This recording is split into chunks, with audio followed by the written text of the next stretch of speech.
Salve, salve galera, se liga só, AlohaCast se iniciando. Pra quem não me conhece, eu sou o Richard, já me segue lá no Instagram, Richard_Bird. Aproveita também para seguir o AlohaCast, que é alohacast.oficial. E eu tô aqui com o meu parceiro Joãozinho. Dá um salve aí, Joãozinho. Salve pessoal, sejam todos bem-vindos a mais um AlohaCast. Hoje nós temos aqui um convidado muito especial. Após o recado do Richard, ele vai apresentar para vocês nosso convidado de hoje. Galera, lembrando que a nossa patrocinadora oficial é EngajaMakers. Então, se você quer vender através da internet, chame eles lá. A gente vai deixar o contato deles aqui na descrição. Pode chamar que eles estão junto aqui com a gente, beleza? E hoje a gente está aqui com um convidado super especial, que é o Alfredo Aranha, professor de jiu-jitsu, surfista, arquiteto, entre outros. Se apresente aí pra gente, seja muito bem-vindo. Muito obrigado pelo convite, agradeço muito.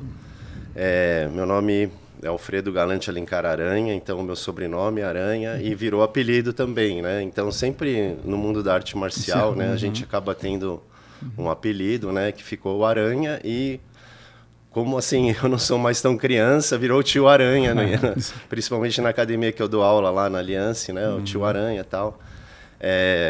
Eu tenho 57 anos, sou arquiteto, estudei já um bom tempo atrás, né? Me sustentei com essa profissão e sou um amante dos esportes, né? Acho que eu posso começar até contando um pouco da minha infância, assim. Eu nasci em Santos, uma cidade de praia. As cidades de praia, elas têm muito essa questão do contato com a natureza, com o esporte, é muito comum.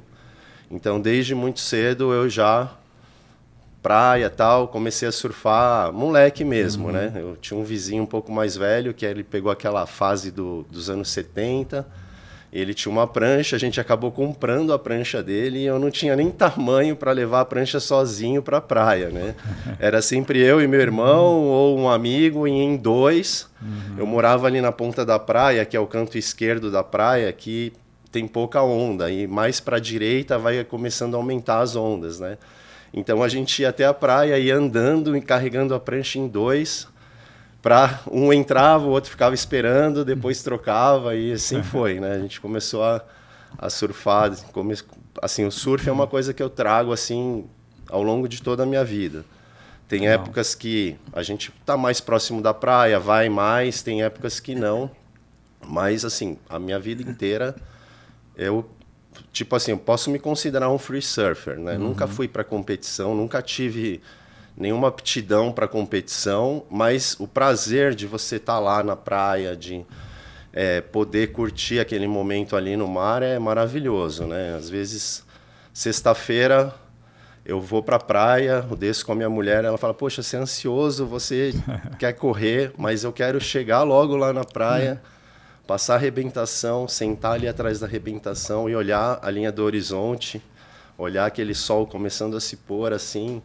Essa conexão com o mar, com a natureza, assim, é maravilhoso. É uma sensação que é indescritível, né? É bom demais, né? E aí também você poder, né, de uma certa forma, aceitar aquilo que a natureza te oferece, que é uma onda, e deslizar em cima dela, né? Correr uma onda, né? É muito prazeroso, né? Dependendo do mar ali, às vezes um mar um pouco maior, aquela adrenalina de, né? Você escorrega mesmo, né? Às vezes 1 metro de altura, 1,5 metro de altura, você cai ali embaixo e você fala, não posso cair. Aí você desceu a onda. Agora eu vou começar a virar porque eu quero continuar nela. E aí você vai, né? Desafio, tentando se conectar com aquela situação da natureza, né? Se encaixar ali de alguma maneira e deslizar até o final, né? Legal. Então é uma sensação muito bacana mesmo, né? Sempre que eu posso, eu dou uma escapada e vou para a praia. Top demais. E conta um pouquinho da sua história no Gil, como que você começou a treinar, então, com quantos anos, quanto tempo para pegar a faixa preta? Tá, eu vou andar um pouquinho mais para trás, tá? Porque eu comecei no Gil um pouco tarde mesmo, né? Então, assim, tive a minha infância lá em Santos. Meu pai, delegado de polícia, eu tive uma educação muito rígida. Ele achava que arte marcial não era para aprender, tinha que aprender a brigar na rua. E aí, assim, eu sempre gostei, sempre achava interessante a arte marcial, queria aprender de alguma forma. No fim, o que aconteceu na prática é que eu Quando eu entrei na faculdade, fui estudar na USP, tinha uma matéria que era educação física obrigatório. Sim. E eu vi que tinha capoeira. E aí eu me matriculei, né, na educação física. Eu comecei a capoeira com 17 anos lá na USP, né? Meu mestre, na época, era o mestre Gladson, professor da Academia de Polícia, mestre de capoeira. Eu comecei a treinar capoeira com ele. Os 5 anos da faculdade eu treinei capoeira. Depois eu continuei mais um pouco. Só que assim, era um pouco longe a academia da minha casa, em São Paulo. Tinha que pegar ônibus, ficou muito corrido, eu fui parando. Mas eu comecei pela capoeira. Eu comecei a treinar capoeira em 84. Então, assim, era uma época que o jiu-jitsu ele não era muito difundido. Não tinha, assim, era uma coisa muito restrita. A gente ouvia falar, mas era uma coisa meio... Fechado na família Gracie, né? Sim, naquela época a família Gracie já dava aula no Rio, tudo, mas não tinha aquela difusão. Em 84, em São Paulo, para achar uma academia de Gil era muito difícil, né? O Gil explodiu mesmo a partir dos anos 90, com a difusão do UFC e tudo, foi aumentando o número de academias, né? Aí eu parei, assim, entrei, vamos dizer assim, depois que a gente se forma na faculdade, a gente entra num ciclo de vida um pouco... né, preciso trabalhar, né? Aí vem filho, casamento, filho, tal, aquela rotina. Eu fui ficando mais sedentário, fui parando, engordei. Fiquei aí quase uns 20 anos aí bem sedentário mesmo. Caramba. Vamos dizer assim, praticamente obeso, né? Sem praticar atividade física, uma rotina maluca de trabalho. Foi quando eu mudei para Mogi. Eu mudei para Mogi em 2000, né? Eu vim para cá e continuei. Então, você imagina, mudei para Mogi, trabalhava em São Paulo, saía daqui cedinho, voltava à noite. Aquela loucura, né? Loucura. Assim, então, chegou um ponto da minha vida que eu falei, olha, ou eu vou ficar doente, ou eu vou me arrebentar nessa estrada, ou eu vou deitar o meu chefe no soco, porque eu não aguentava mais o meu trabalho, entendeu? Pressão, né? Tudo e assim, mais, isso tudo coincidiu, né, com o meu aniversário de 40 anos, né? Eu fiz 40 anos, eu falei, poxa, minha vida tem um monte de coisa errada, eu preciso mudar. Pô, toda a minha infância de praia, de surf, de capoeira, aquilo tudo estava ficando para trás e eu era uma outra pessoa, né? Eu não me identificava com aquilo. E é engraçado como isso se reflete no seu humor, né? Eu era uma pessoa amarga, vivia nervoso, irritado, brigava com todo mundo, descontava as coisas nos filhos, e, sabe? Então, isso daí eu falei, não sou eu não sou essa pessoa, né? E aí eu comecei a buscar maneiras de mudar. Então, vamos dizer assim, o que abriu meus olhos foi o meu aniversário de 40 anos. Eu falei, eu preciso tomar um novo rumo na minha vida. E aí, aos poucos, comecei a alterar algumas coisas. Uma das coisas que eu fiz foi pedir demissão do meu trabalho em São Paulo.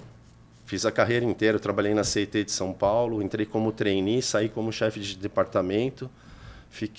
Primeiro eu pedi uma licença, né? Depois de 17 anos lá, eu peguei uma licença. E mais 2 anos de licença não remunerada, voltei, fiquei uma semana e pedi demissão mesmo. Saí de lá e comecei aqui tocar um escritório na área de perícias, né? Parte profissional.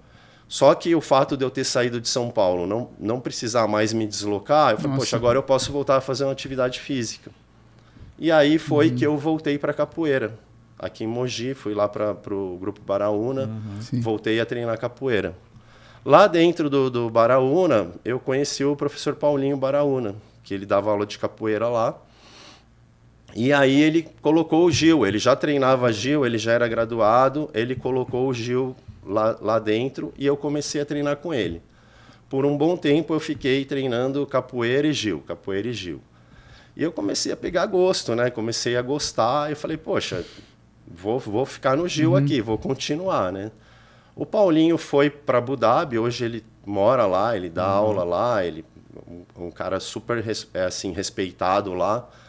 E ele deixou no lugar dele o Rodolfo Ionta, que é o dono da Aliança aqui de Mogi. O Rodolfo, quando eu comecei a treinar, o Rodolfo era a faixa roxa e eu era a faixa branca. O Rodolfo pegou a faixa marrom, o Paulinho foi para Abu Dhabi e eu continuei com o Rodolfo. Ele começou a dar aula, eu continuei com ele. Então, eu fui graduado na faixa azul pelo Paulinho Aí eu era azul, Rodolfo marrom, comecei a fazer aula com o Rodolfo. O Rodolfo, nesse processo aí, fez academia, tudo, se filiou à Aliança e eu continuei. E aí, com o Rodolfo, eu peguei a faixa roxa, a marrom e a preta. Então, sou faixa preta do Rodolfo. Comecei a treinar em abril de 2011. Então, abril agora de 2024, eu estou completando 13 anos de jiu-jitsu, né? Esses 13 anos eu treinei bem sério mesmo, sabe? Tipo, todo dia, por gosto mesmo, pelo prazer de estar lá. Assim, as ausências que a gente tem é doença, é lesão, essas coisas. Acontece, né? Mas sempre treinei firme, né? E aí eu peguei a faixa preta em 2021. Até tem uma história curiosa. Foi, acho que 2020, o Rodolfo me chamou e falou, olha, eu quero que você faça o exame para faixa preta.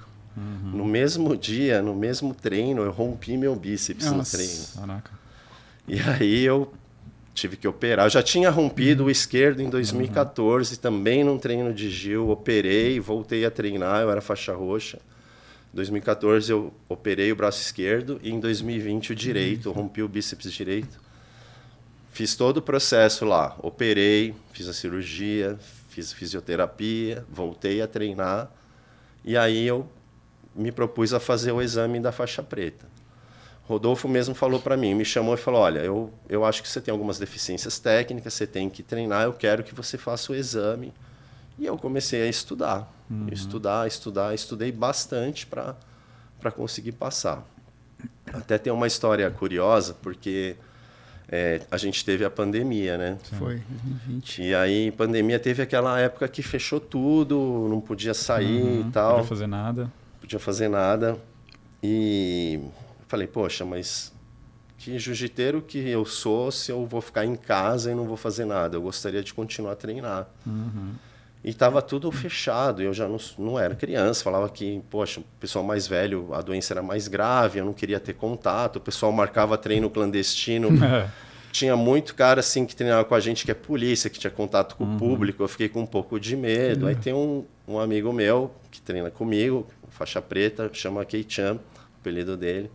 Liguei para ele, Kei-chan, como que você tá aí na pandemia? Ele falou, eu tô em casa porque a minha mulher tá grávida.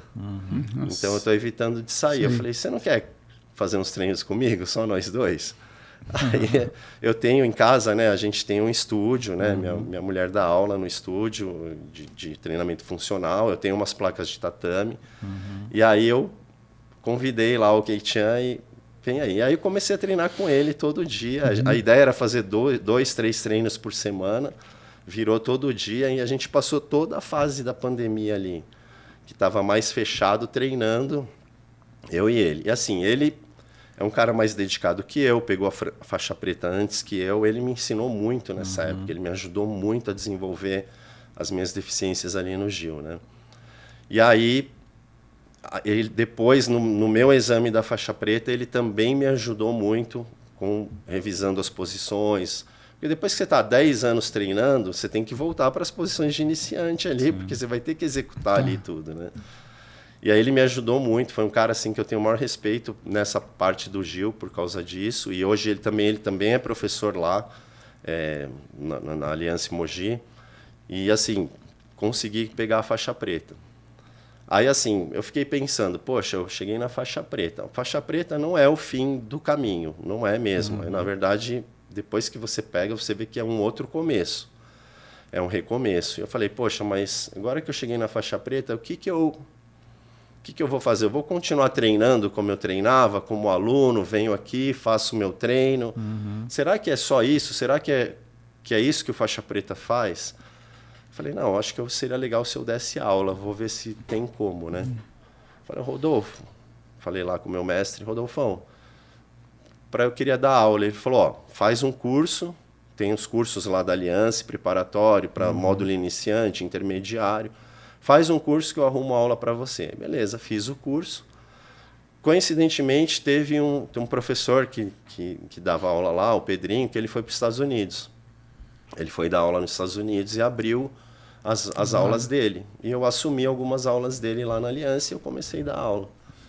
E assim, eu comecei a pegar gosto por dar aula, sabe? Achei muito bacana, assim, esse processo, porque... Passar o conhecimento, né? Sim, e na verdade, assim, para mim, eu sou uma pessoa que eu gosto de estudar. Eu estudo bastante, tanto na arquitetura. Esse ano eu vou fazer outra pós-graduação e tal. E, assim, eu gosto de estudar. E, assim, eu me considero um cara que eu não sei tudo. Eu não sou dono da verdade, nem sou detentor da informação total, só porque eu peguei uma faixa preta. Então, vou dar uma aula, eu vou preparar a aula, eu vou ver a posição que eu vou dar, eu me preocupo com isso. Então, eu preparo uma aula e eu quero tentar entregar alguma coisa que tenha coerência para quem estiver ali na aula, para o aluno. E aí eu comecei a fazer isso. E eu vi que algumas pessoas começaram a gostar do meu treino, achar legal. Poxa, que bacana, tal, teu jeito. E assim, eu vou continuar com isso. Achei interessante. Continuei a dar aula dentro dessa postura. E assim, mais do que você ir lá e passar a posição de jiu-jitsu, o que o jiu-jitsu me deu e o que eu posso transmitir para essas pessoas, além do jiu-jitsu em si? Porque esse processo de 13 anos no jiu-jitsu, eu aprendi muita coisa. Primeira coisa é o seguinte, você quer treinar sério, não dá para você ir para balada, encher a cara de álcool, ter uma vida, dormir mal, não tem como. Você não vai conseguir evoluir. Você tem que, se você quer estar lá no meio, você tem que levar a sério. E aí eu já comecei a mudar a minha vida nesse aspecto, porque eu tinha prazer em estar lá treinando com a rapaziada. Comecei o Gil com 44 anos. A maioria é mais jovem. E assim, lógico, tem a questão da idade, mas, poxa, o que eu tenho que fazer para estar lá com a rapaziada? Então, comecei a me preocupar com a alimentação, me preocupar com a minha preparação física, precisava fazer uma musculação, precisava fazer alguma coisa complementar. E eu fui mudando a minha vida a partir de então. Então, assim, eu comecei o Gil em 2011. Eu comecei a treinar para valer, que eu terminei aquela fase de vida sedentária a partir de 2008 que eu comecei a treinar. Então, de 2008 até hoje, eu não parei de treinar. Venho treinando, ou seja capoeira, Gil, musculação, aí o surf, vou com um pouco de skate e tal, mas tem a parte de lazer e tem a parte séria mesmo, né? Hoje, por exemplo, eu faço pilates 2 vezes por semana, faço musculação também 2 vezes por semana e dou aula praticamente de segunda a sexta. Né? Caramba. Nossa. Então, assim, é bastante puxado porque eu preciso conciliar com o escritório que eu toco, com minhas atividades profissionais, que ainda é o que me... Eu considero o jiu-jitsu como uma atividade profissional porque eu recebo para dar aula de 2 academias. Sim. Mas eu também tenho a minha atividade como arquiteto e eu preciso, né, pagar minhas contas, preciso continuar. Então, assim, a minha vida hoje é equilibrar esses 2 lados, né? Vários aspectos, né, que tem que se equilibrar ali, profissional, intelectual, Exatamente. a parte do esporte. E foi ali então de 2011 a 2020 para pegar a faixa preta? 2021 eu peguei. 2021. 2020 eu tive a lesão, tive que fazer todo aquele ciclo de recuperação. Aí eu peguei em 2021. Então agora em setembro de 2024 eu completo 3 anos de faixa preta. Após a faixa preta, quais são os outros graus que tem? Então, a cada 3 anos você recebe um grau, né? E o grau ele representa, vamos dizer, a sua trajetória, né? Mesmo nas outras faixas, nas faixas brancas e coloridas, a gente, dependendo da metodologia da academia, o grau ele vai te dizer o estágio que você está. A metodologia que a Aliança segue é por número de aulas. Então, por exemplo, você vai começar no jiu-jitsu como faixa branca. Fez 30 aulas, você vai receber um grau. É uma marcação na tua faixa. Mais 30 aulas, recebeu o 2º grau. Na faixa branca, na metodologia, significa que você já está no nível intermediário. Você fez 60 aulas, está no nível intermediário. Você pode até mudar a tua grade da aula, você não precisa mais fazer o treino de iniciante, aí você pode ir para um nível intermediário. 150 aulas na faixa branca, você está apto a prestar o exame para a faixa azul. E o exame normalmente é um examinador de fora que vem, é uma prova que, vamos dizer, ela é cumulativa, então o exame da azul, quando você fizer o da roxa, é o da azul mais um conjunto de posições, Quando você fizer o exame da marrom, é o exame da azul, que veio com a roxa, mais um conjunto de posições. É um exame acumulativo. Você pegando os de trás e vindo para... Exatamente. Então, se eu faço o exame da marrom, eu faço automaticamente o da azul e o da roxa. Então, aí, na faixa azul, são 65 aulas, são 5 ciclos de 65 aulas, que são os 4 graus mais um ciclo final. Na roxa, 75 e na marrom, 85 aulas. Aí a preta não tem mais por aula, é por tempo mesmo de dedicação. São 3 anos. Depois de 30 anos na faixa preta, que aí você está apto para graduar para a faixa coral, que aí você vai receber lá uma honraria de mestre e tal, que é para quem realmente tem uma colaboração relevante dentro do esporte, né? Porque o que é muito comum é que as pessoas vão parando, né? E isso é até um debate que existe dentro do jiu-jitsu. Eu peguei a faixa preta, eu posso perder a faixa preta? Eu entendo que, por um lado, a tua graduação é uma conquista pessoal sua. Por exemplo, se eu tenho um aluno que vai começar a treinar comigo e ele está parado há muito tempo, mas ele já é faixa azul, eu respeito a graduação dele. Não faz sentido eu tirar a graduação dele. Regredir ele, né? Mas assim, um faixa preta que não treina, ele pega o grau depois de 3 anos, entendeu? O que ele está fazendo pelo esporte? O que ele está ajudando ali? De uma certa forma, ele não está ativo no esporte. Se você para de treinar, você acaba perdendo um pouco de técnica, né? Consequentemente. Exatamente. Então, eu entendo que eu acho que você tem que estar ativo ali, ou treinando ou dando aula. De alguma forma, você tem que estar presente no esporte. Isso que eu acho que é relevante. Então, é um debate, assim.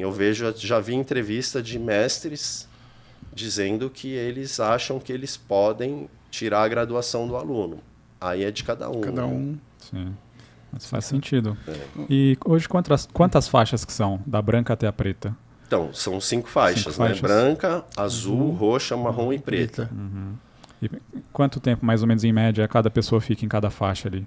Olha, um tempo razoável para... Existem tempos mínimos, tá? Eu não vou lembrar todos de cabeça aqui, porque tem uma regra oficial, existem tempos mínimos. Sim. Existe uma abertura na regra agora, que foi uma atualização, que a pessoa pode, antes do tempo mínimo, pegar a graduação se ela tiver ganhado uma competição relevante oficial. Então, por exemplo, antes dos 2 anos e meio, pegar uma faixa roxa no pódio de um campeonato mundial, por exemplo.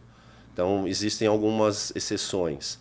Mas, em média, faixa branca fica 1 ano para pegar azul, em média. Eu acho um tempo bem razoável. Eu acho que azul são 2 anos ou 2 anos e meio. 2 anos de azul, 2 anos e meio de roxa, 2 anos e meio de marrom. Mas esses números precisam confirmar. É uma média, né? É uma média. Legal. O processo total da branca à preta é de 8 a 10 anos, que é o normal que uma pessoa normal consegue chegar. Eu vejo, dando aula, que o processo é muito pessoal. Cada pessoa ela vai se desenvolver de uma forma.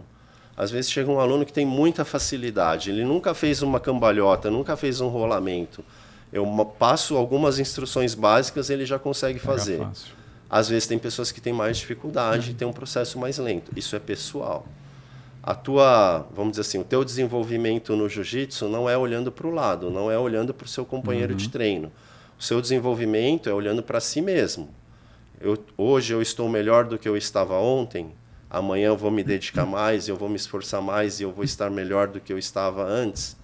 Essa é a ideia. O seu desenvolvimento é pessoal. A gente tem, vamos dizer assim, imagina uma academia como a Aliança, que tem quase 300 alunos. Você tem de tudo. Você tem a rapaziada que ama o esporte, que quer competir, que quer se profissionalizar, que quer dar aula. E claro que o tipo de luta deles é um tipo de luta. Ele vai rolar. A gente fala a luta do jiu-jitsu, a gente fala rolar, né? Essa molecada vai rolar de um jeito.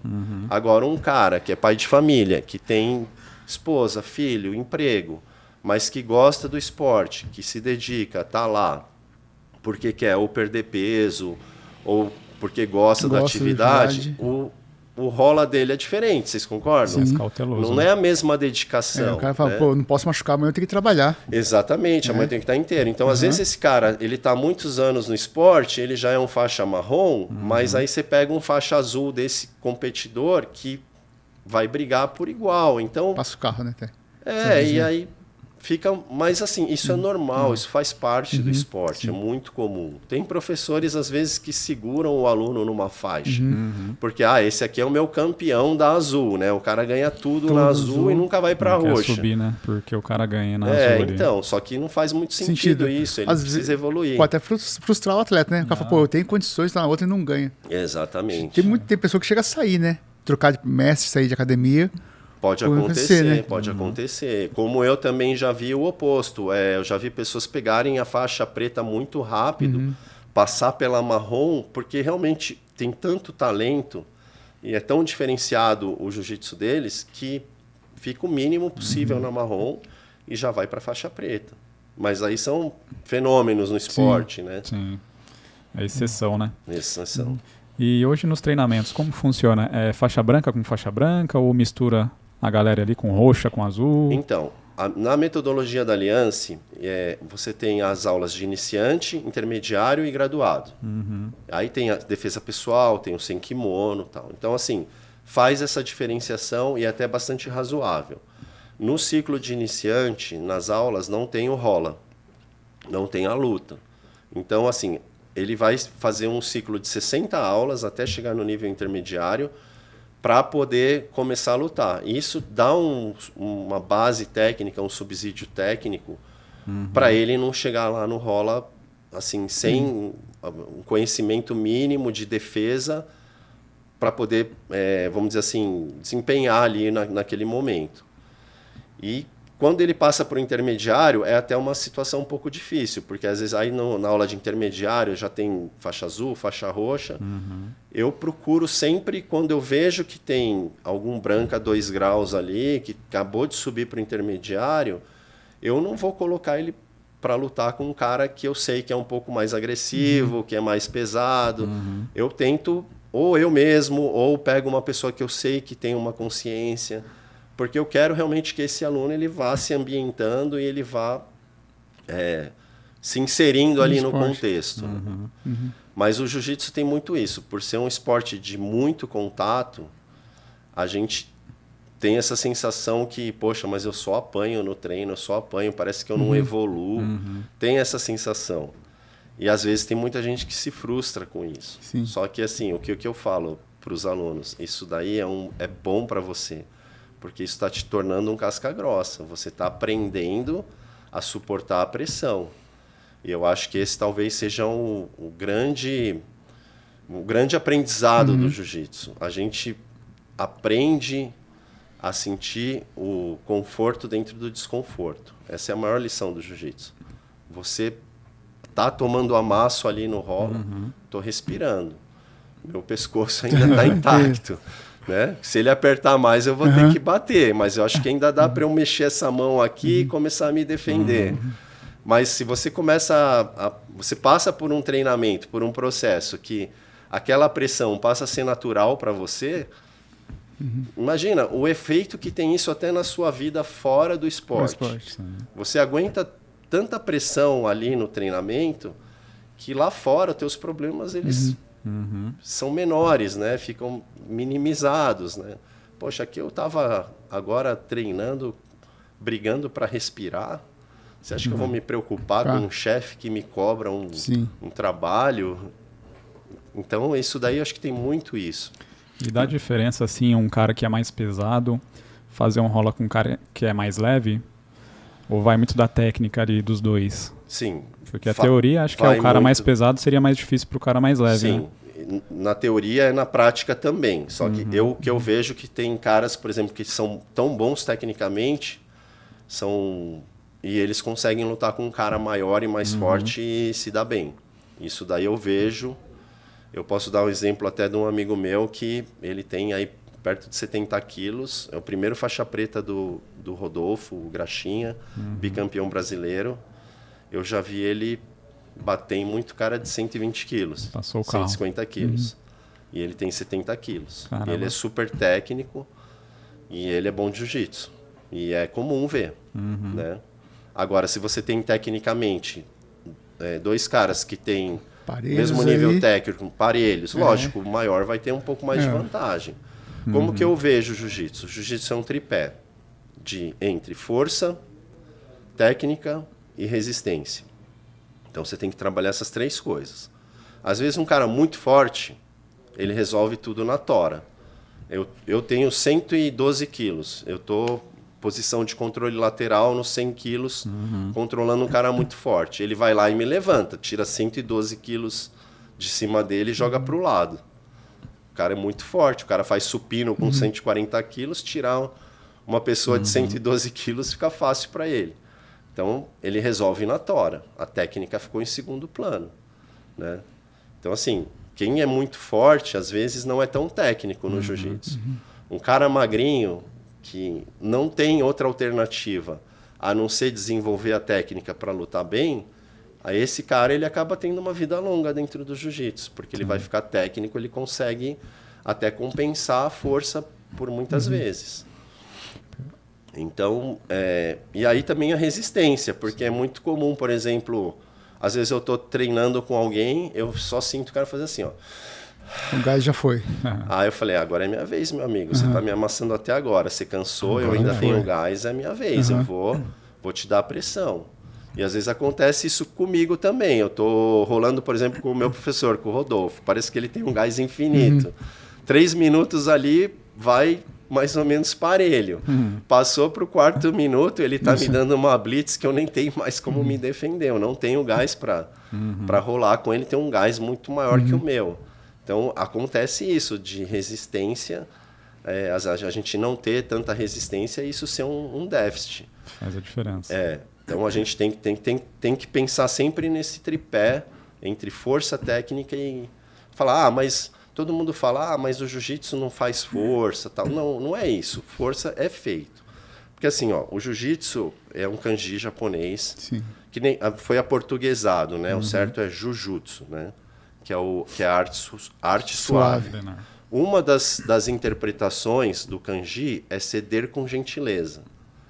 Porque você sabe que no japonês não é o kanji ele não é literal, né? São ideias ali, são conceitos. Então, uma das interpretações do kanji jujutsu é ceder com gentileza. Então, o que é ceder com gentileza? Se eu te aplico uma força numa direção e você devolve outra força na mesma direção e a gente fica lá fazendo... Isso não é jiu-jitsu. Eu vou te aplicar uma força numa direção, você contorna essa força, dá a volta por essa força e me pega por um outro lado, isso é o jiu-jitsu.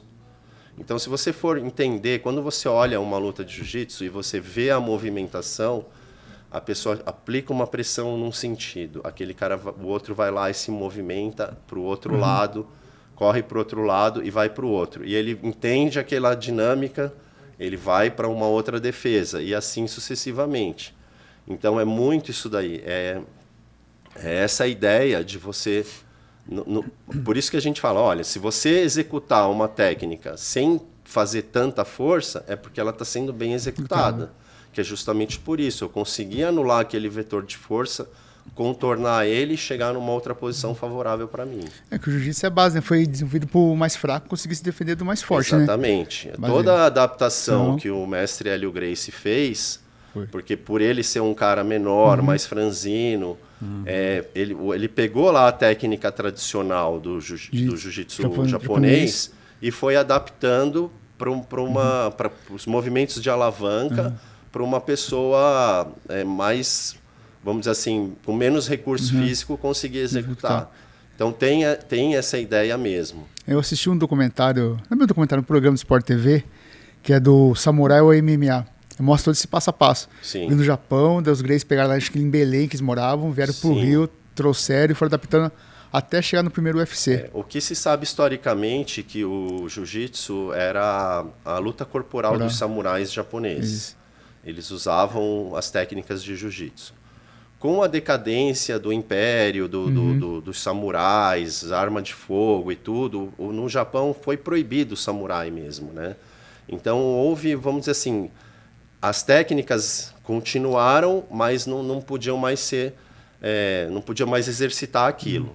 Aí o mestre do judô lá, o Jigoro Kano, ele pegou essas técnicas e tirou a parte de chão, fez as projeções, as quedas e transformou no judô com fins educativos. Então, o objetivo do judô era educação. Virou, como se fosse um ramo do jiu-jitsu judô.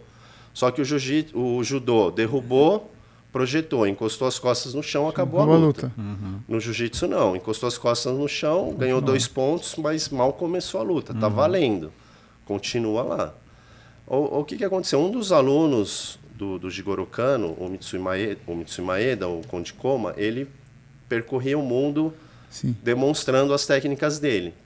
E ele foi parar lá em Belém, ele fez uma apresentação lá, que a família Gracie viu, o pai do Hélio, do Carlos viu, ajudou ele a se estabelecer lá em Belém, e ele começou a dar aula para os filhos do Gastão Gracie, né, o pai do Hélio e do Carlos. E aí a família acabou vindo para o Rio de Janeiro, e eles se especializaram nisso, começaram a dar aulas e tal.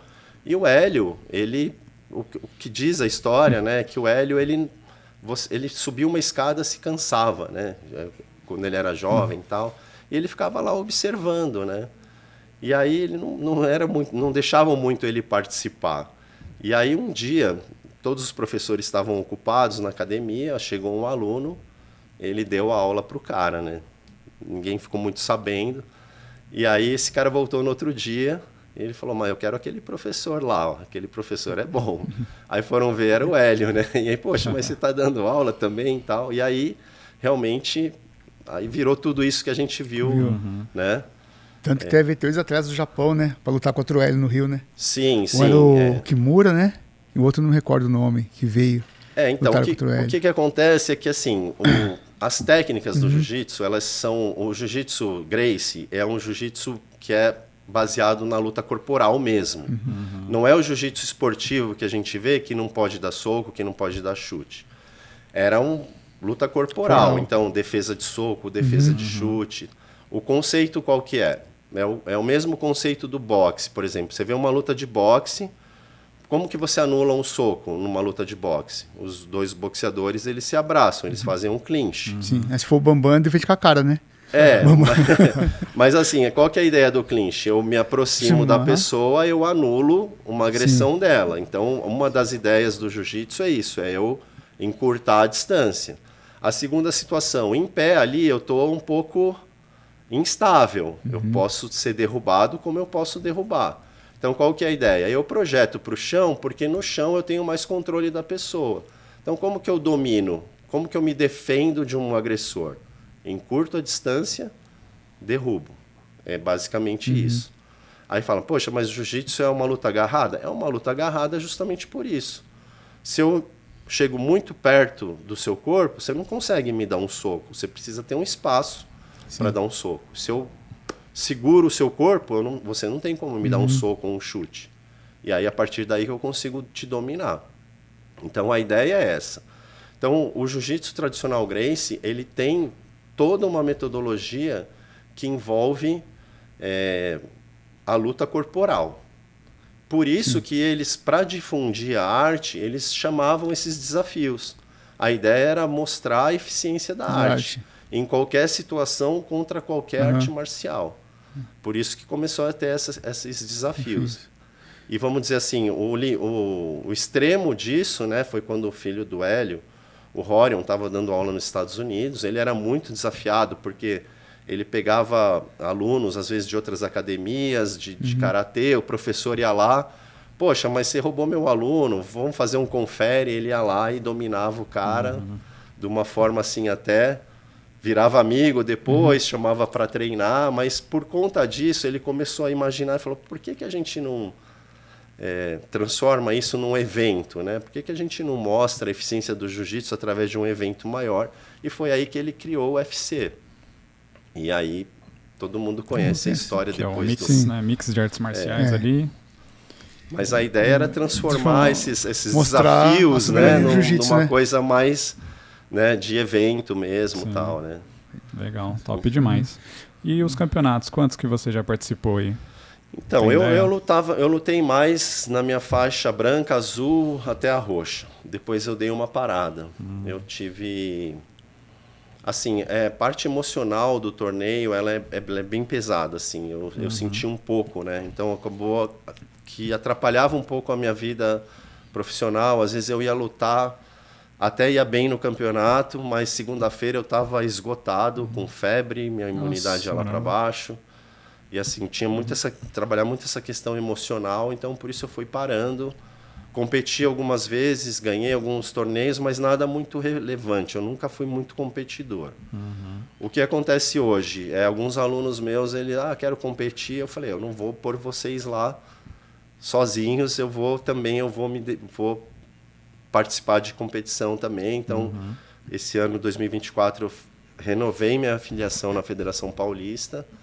E provavelmente agora em março eu já devo participar de uma etapa do Paulista.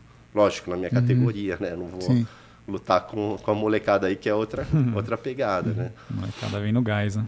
Mas sobre isso, eu queria fazer uma colocação, porque eu acho isso importante. A questão da competição, ela é muito pessoal isso daí. Tem algumas pessoas que elas gostam, elas sentem prazer, elas querem ir lá, para eles é aquela adrenalina de ir lá e lutar e tocar na mão e sair na mão com outra pessoa que nunca viu na vida. Elas são movidas por isso. E às vezes você vê isso em alguns lutadores, né? Que eles sentem prazer. Por exemplo, o Vanderlei Silva lá, o Cachorro Louco, ele é um cara que ele tem isso, ele gosta. Sempre teve, ele gosta de subir lá. Agora, tem algumas pessoas que não, que elas já não trabalham muito bem essa questão emocional de estar na competição. E quando eu comecei a dar aula, eu tinha um pouco esse dilema. Eu falei, poxa vida, eu nunca ganhei nada relevante, e aí eu vou dar aula, será que eu tenho alguma coisa para ensinar ou não? E eu fiz um seminário com o Vinícius Antony, que ele é mestre em 4 artes marciais, jiu-jitsu, karatê, kickbox, muay thai. Ele treinou atletas do UFC, ele treinou o Lyoto, ele treinou o Vitor Belfort.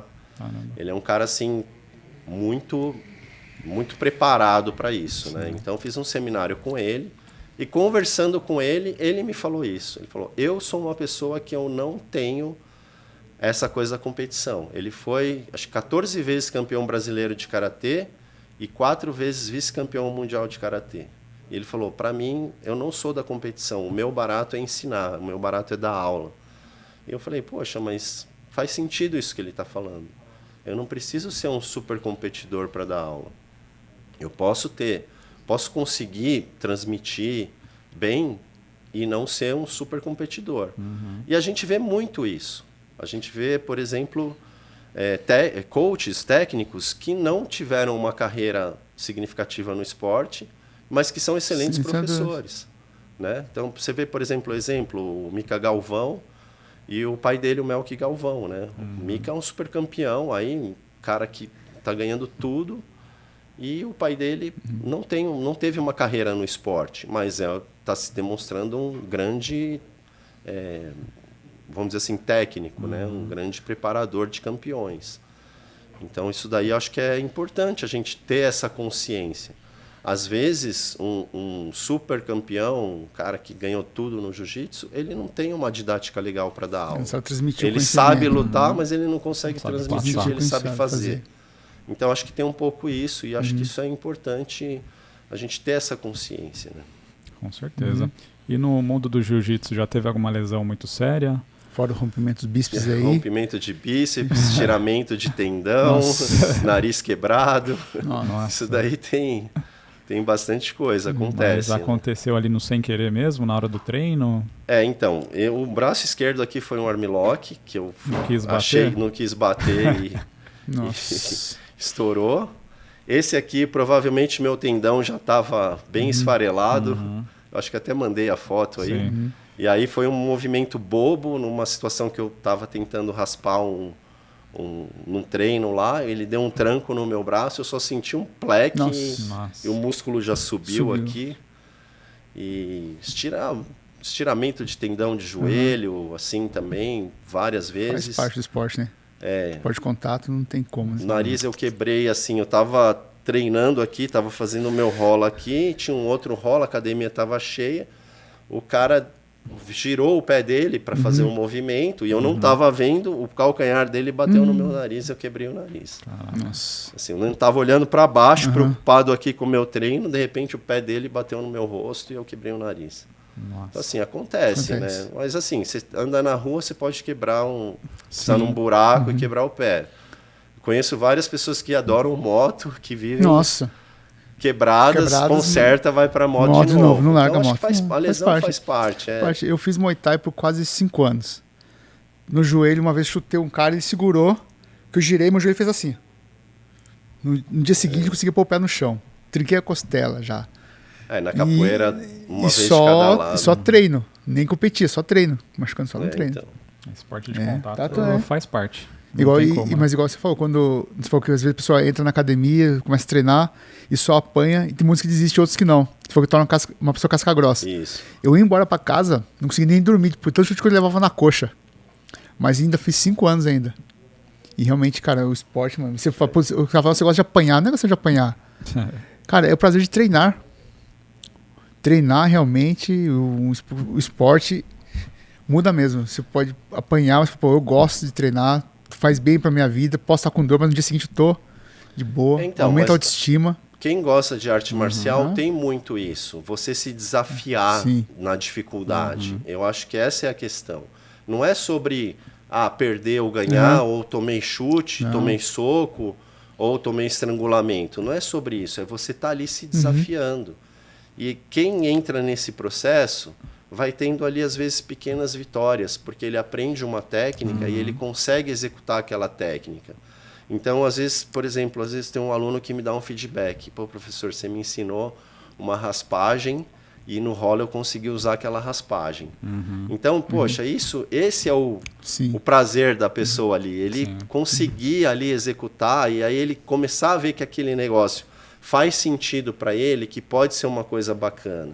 E ele começa a ter prazer ali. Apesar da dificuldade de estar, às vezes, lutando literalmente contra outra pessoa, ele tem essas pequenas vitórias, que ele vai aprendendo a se movimentar, ele vai aprendendo técnicas, ele vai conseguindo colocar aquilo em prática. Então, isso é muito bacana.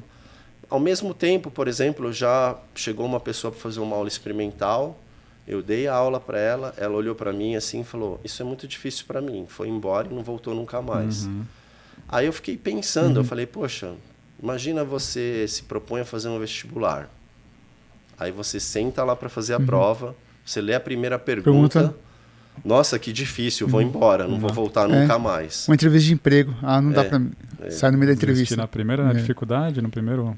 Primeira dificuldade, primeira vez, primeiro contato. Isso é difícil para mim, não quero mais. Tudo bem, eu não vou julgar essa pessoa. Mas como que vai ser a conduta dela na vida dela como um todo? Na primeira dificuldade você desiste, você não se dá o trabalho nem de tentar entender aquilo e não questiono. A gente vê isso muito nas gerações mais atuais. Essa garotada, perante as dificuldades, eles não têm muita persistência, eles não têm muita vontade de se superar. Que é o caminho mais fácil ali, né? Exatamente. Eu sou de uma geração que trabalhar duro era muito comum. Acordar cedo e trabalhar duro era muito comum. Fazia parte, ninguém reclamava. Hoje não, qualquer coisinha que acontece, você me ofendeu, você... Né? A pessoa já sai reclamando de tudo. Eu só falo assim, domingo, 8 horas, já tô acordado. Nossa, 8 horas? Você tá acordado já? Eu falei, já tô acordado, já tomei até café, tô fazendo outras coisas. Tem gente que fala assim, não, domingo pra mim só meio-dia. Mano, já acabou. É muito mimimi, né? Então, e assim, eu acredito muito que o jiu-jitsu é um instrumento que ele é transformador nesse aspecto. Uma pessoa que a gente pode considerar... Então, não sei se é uma palavra forte, mas o mestre Hélio falava, né? Um frouxo ele pode virar um casca-grossa, através de um processo de aprendizado de uma arte marcial como o jiu-jitsu. é muito viável isso daí. Então eu acredito muito nisso. Eu acredito até que talvez o meu papel um pouco seja esse, sabe? De você incutir nas pessoas essa questão de, olha, você pode ser melhor, você pode se superar, você pode mudar a sua vida, você pode fazer coisas relevantes com o seu esforço. Porque assim, eu tenho consciência de uma coisa, eu estou falando da minha vida aqui para vocês. Eu sou uma pessoa que talvez eu tenha um único talento. Eu não tenho nenhum talento, eu não sei nada de música, não tenho nenhum talento. Nunca fui bom de jiu-jitsu, nunca fui bom de surf, nunca fui bom de skate. Adoro fazer essas coisas por prazer, mas eu não tenho talento. Eu tenho um único talento, que é o da persistência. Eu sou um cara persistente. Eu vou lá, é como se a vida fosse um grande jogo de Lego, que eu vou lá todo dia e coloco uma pecinha no meu Lego. Vou lá todo dia e coloco uma pecinha no meu Lego. Eu sou persistente. Quando eu tinha 17 anos, eu pus na cabeça que eu ia estudar na USP. Eu fiquei 1 ano e meio, ninguém me conhecia, eu não saía de casa. Eu estudei, morava em Santos, era um cara, vamos dizer, caiçara, da praia, e consegui entrar lá. E aí, depois que eu entrei, eu precisei me manter lá, porque entrou, tá tudo resolvido? Não tá tudo resolvido, tá tudo começando. E aí eu também tive que entender isso daí, eu tive que me manter lá até o fim. Então, eu acho que o processo do esporte como um todo, para qualquer atividade, é o mesmo. Para o jiu-jitsu é mais forte ainda, porque tem alguém querendo arrancar a tua cabeça ali o tempo todo. Então é um pouco mais intenso isso. Mas é a mesma coisa. É isso, é a persistência. Então você só vai conquistar alguma coisa se você tiver essa persistência. Trabalho duro, né? Não tem outro caminho. Exatamente. E o que a gente vê por aí aos montes é talento desperdiçado e o persistente superar o talentoso. A gente vê isso aos montes. Agora, quando você tem uma pessoa que tem talento e persistência, é o campeão. É a fórmula do campeão. Esse é o campeão. Quem tem talento e é persistente é o campeão. E no caso, nas academias que o senhor dá aula lá, chegou já alunos de fora, de outras academias, e falaram assim, eu queria testar seus alunos aí para fazer um desafio. Tem isso ainda? Olha, já veio, assim, já aconteceu, mas não assim, tipo, desafiar e tal, né? Não, assim, veio aluno, treino em outra academia, posso fazer uma aula? Pode fazer. Pode fazer. Isso daí mudou muito. Mudou muito. Nos anos 90 tinha muito isso. Pessoas desafiar outros na academia. Existia muito essa questão da academia ter que formar o campeão. Tinha academia contra academia, essas coisas assim, né? No meu grupo aqui, na minha equipe, só tem casca grossa, não tem banana mole, só tem cara brabo. Isso tinha. Hoje mudou. Hoje tem muito lifestyle, tem muita gente que pratica, mas tem a vida, tem família, que mais faz aquilo lá porque gosta, porque quer melhorar um estilo de vida. Então, isso daí tem muito.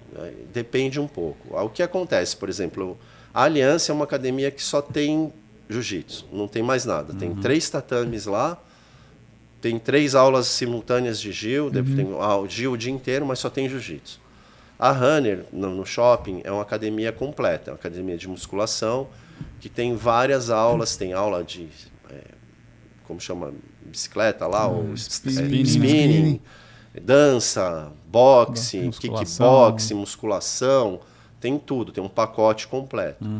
O público da Runner que vai para o jiu-jitsu é diferente do público que vai buscar uma aliança. A pessoa que passa na porta da aliança, ele só tem o jiu-jitsu, então ele busca o jiu-jitsu. O aluno da Runner é um aluno que buscou uma musculação, às vezes por uma indicação, por uma necessidade, aí ele vê que tem o jiu-jitsu e aí ele, deixa eu fazer uma aula. Então é um pouco diferente. Complementou ali só, né? É um público diferente. Não é uma academia assim que vou desafiar lá alguém lá, porque né? Não tem muito isso lá, né? E assim, para quem já treinou, é mais fácil voltar? Porque assim, eu já treinei jiu-jitsu, eu comecei a treinar em 2007, quando eu estava no ensino médio, e aí eu treinei mais ou menos um ano e pouco ali, fiquei até 2008 ali, quase 2009. E aí eu parei, não voltei mais pro jiu-jitsu, mas fiz outras coisas, natação, era do futebol, e aí depois comecei na musculação e não parei mais. Só que o Gil Eu fiz um ano, eu não sei se eu voltar eu ainda consigo desenrolar, se eu tenho alguma técnica ainda, Não, eu acho se que eu é o vou de ter uma menos. facilidade maior que quem já nunca treinou, né? Você vai ter uma facilidade porque você é um cara que pratica atividade física. Então, a atividade física é um facilitador. A consciência corporal é um facilitador. Então, assim, por você já ter feito e estar fazendo atividade física, eu tenho certeza que você vai conseguir desempenhar bem ali. Sim. A gente adquire uma memória muscular, sempre a gente, dependendo da tua prática, quando você pratica uma atividade por muito tempo, você desenvolve uma memória muscular. Eu não treino mais capoeira, mas eu acho que eu tenho uma boa memória muscular da capoeira. E às vezes, por exemplo, eu chego mais cedo para dar aula, e aí eu coloco uma musiquinha de capoeira, fico gingando, soltando, me movimentando. Assim, até como exercício e tal, eu consigo ter ainda uma boa memória dos movimentos e eu consigo executar. Acho que eu até conseguiria jogar, mas é por causa de uma memória muscular, porque eu treinei por muito tempo. E eu acho a mesma coisa. Se tiver uma memória muscular, você vai passar por esse processo e aí os movimentos eles vão acabar voltando. Vai ser um processo mais fácil, diferente de uma pessoa sedentária que nunca fez nada na vida, zero, né? que vai começar do zero. Uma das minhas paixões pelas artes marciais e tudo mais é a questão da mobilidade. O que eu vejo, por exemplo, musculação. Acho maravilhoso musculação, treino, preciso treinar, é super importante. Mas o que você vê? O cara fica lá o dia inteiro dentro do escritório, ele está dentro de um caixote, preso numa cadeira, preso numa mesa, preso num computador. Aí ele vai para a academia, o que ele faz? Ele se prende dentro de um aparelho. A mobilidade dessa pessoa é zero, entendeu? Você desenvolve um físico bacana, tal, mas você não tem mobilidade. Assim, com todo respeito com quem treina, você fica um cara bonito, mas a tua musculatura não serve para nada. Você não tem uma movimentação. Então você não consegue jogar uma bola. Fica travado, né? Você não consegue andar de skate, você não consegue, sabe, né? Então assim, eu acho que a mobilidade é uma das coisas que a gente tinha que brigar por. Porque é super importante. Pô, a gente é uma máquina, o ser humano é uma máquina. Imagina o ser humano pré-histórico, quando ele começou a descer da árvore e correr para buscar alimentação. A gente era uma máquina de movimento. E a gente tem isso daí, tem todo esse arsenal à nossa disposição e a gente não usa.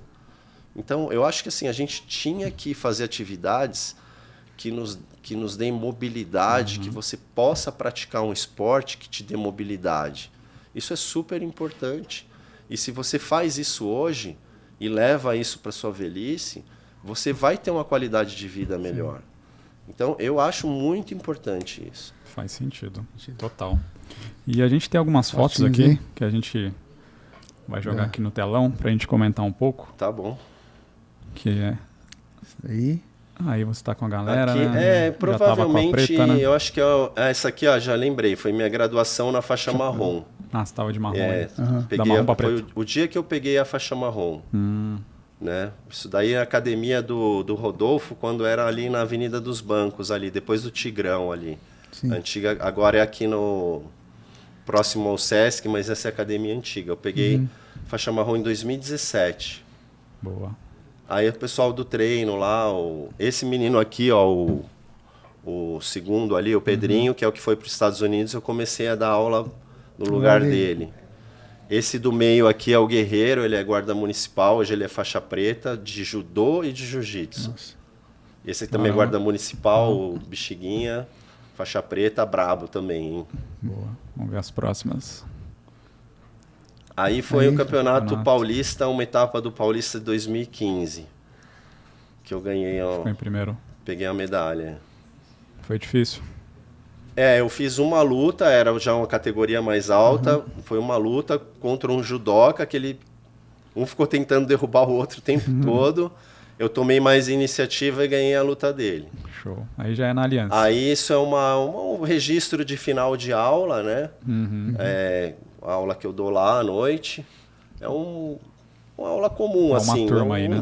Um dia, tipo, uma segunda-feira qualquer, vamos dizer assim, né?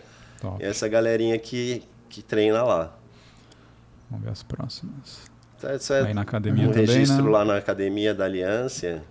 Tem a faixa personalizada ali. Aí, quando eu peguei a minha faixa azul, na Academia Baraúna, é o Paulinho, que está em Abu Dhabi, de kimono branco, e o mestre Dan da Coab, que é um grande formador de campeões, um cara fantástico dentro do jiu-jitsu, que ele participou.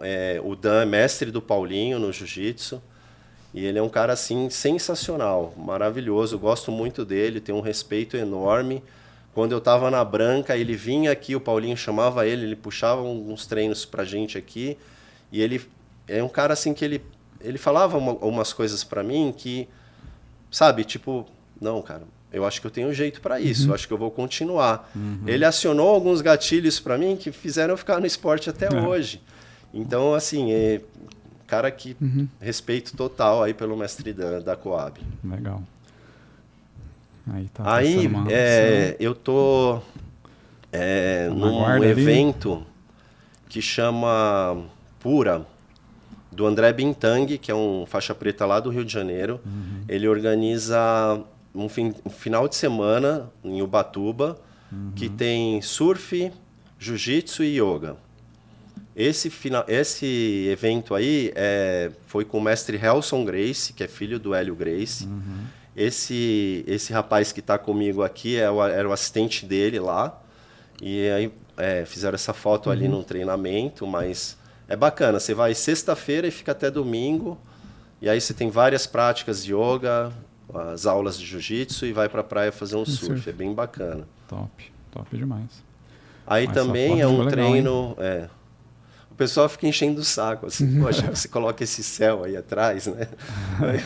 Até acho que pintou a academia assim, ficou estranho, mas não é, só para provocar aí o pessoal. Ficou legal na foto aí, parece Isso aí também é uma aula que eu dei, eu não lembro se foi num sábado ou uma sexta-feira, que tem bastante gente, né?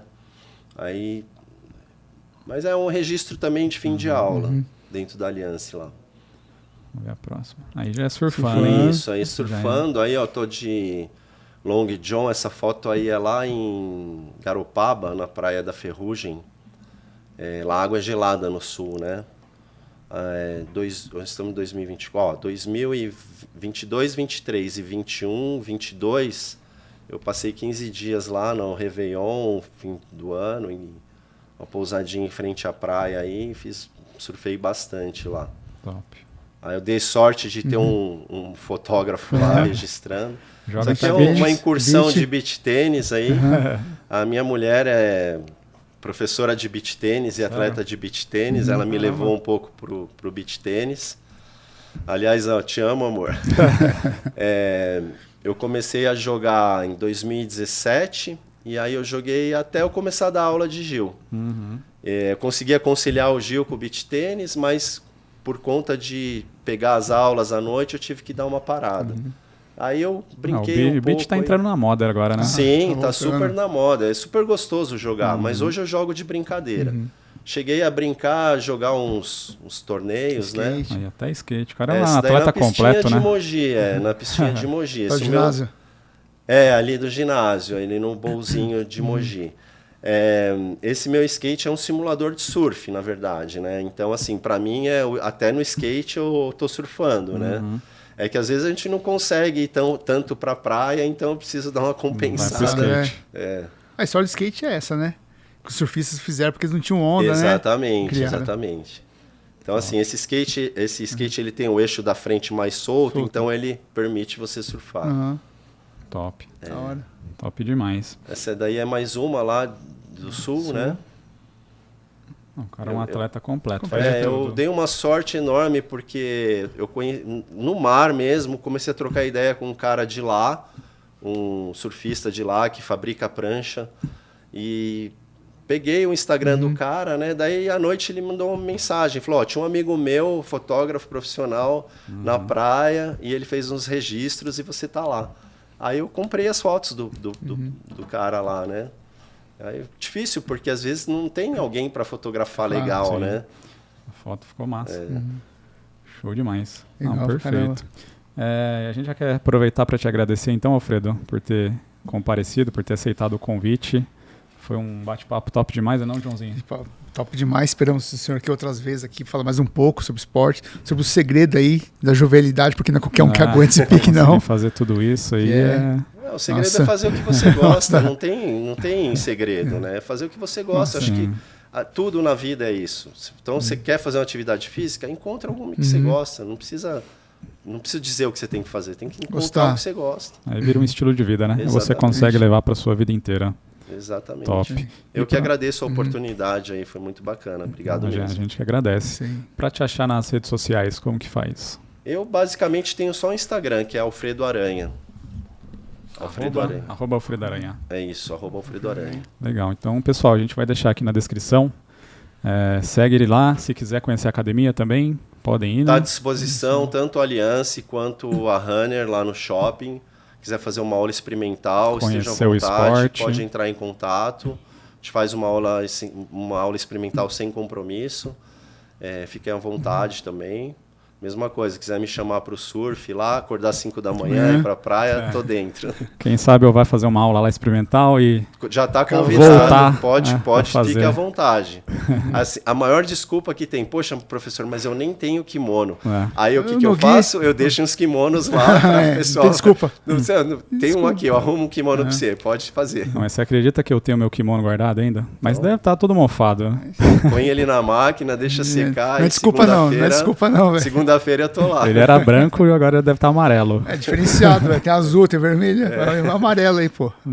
Isso aí. Mas é top demais. Então é isso, galera. Valeu demais quem acompanhou aí. Não esquece de se inscrever no canal, deixa o seu comentário, compartilha aí com o seu amigo. Comenta aí quem que você quer que a gente traga nos próximos também, né não, Joãozinho? Isso aí, pessoal. Não esquece lá de ativar o sininho, se inscrever no canal. Tá? Meu Instagram, pessoal, é j_Paulo Cunha. Se inscreve lá, pessoal. Segue o Aloha.cast oficial também. E é isso aí, galera. Então a gente se vê no próximo episódio. Até lá. Aloha.